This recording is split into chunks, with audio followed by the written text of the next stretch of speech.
Бисмиллахир-рахманир-рахим. Аса рахымды, ерекше мейірімді Алланың атымен бастаймыз. Рамазан айы мұсылман баласы үшін ең үлкен рухани мектеп. Бұл ай нәпсіні тәрбиелеу, жүректі тазарту, иманды күшейту, Құранмен қауышу айы. Алайда Рамазанның шынайы берекесімен сауабына жету үшін оған тек уақыт келгенде ғана емес, алдын ала біз рухани дайындықпен кіруіміз қажет. Дайындықсыз келген Рамазан ол өткінші болады. Ал дайындықпен қарсы алған Рамазан ол өмірді өзгертетін ай болады. Сондықтан мынадай бір үш жағдайды айтқымыз келіп тұр. Бірінші, ниет пен жүрек дайындығы.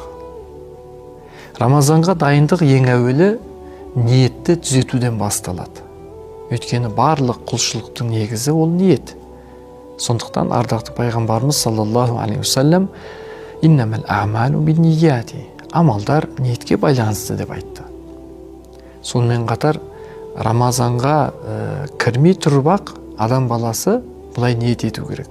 Бұл айды мен Алла разылығы үшін, күнәларымнан арылу үшін, рухани тазару үшін өткіземін деген, яғни осы бастан біздің ниетіміз осыған дайын болу керек. Ал екінші, құлшылықпен қатар біліммен дайындық. Мысалы, Рамазан ол түсінікті құлшылық айы. Бірақ құлшылыққа кенеттен кірісіп кету кейбір адамдарға ауыр тиюі де мүмкін, дайындықсыз кіріп кетсе. Сол себепті алдын ала ол құлшылыққа, осы Рамазан айына деген ғибадатқа біз бейімделуіміз қажет. Мысалы, Айша анамыз, Алла ол кісіге разы болсын, пайғамбарымыз саллаллаху мынандай жағдайын айтады. Пайғамбарымыз әсіресе міне қазір Шағбан айы, осы Шағбан айында көбірек ораза ұстайтын дейді. Бұл нені білдіреді? Бұл құлшылыққа дайындықты білдіреді. Яғни Рамазанға Шағбан айында жайлап ораза ұстап жаңағы Рамазанға кіру. Сондықтан бұл хадис бізге осы Рамазан айына алдын ала дайындаудың, құлшылықпен дайындалудың сүннет екенін ұғындырады.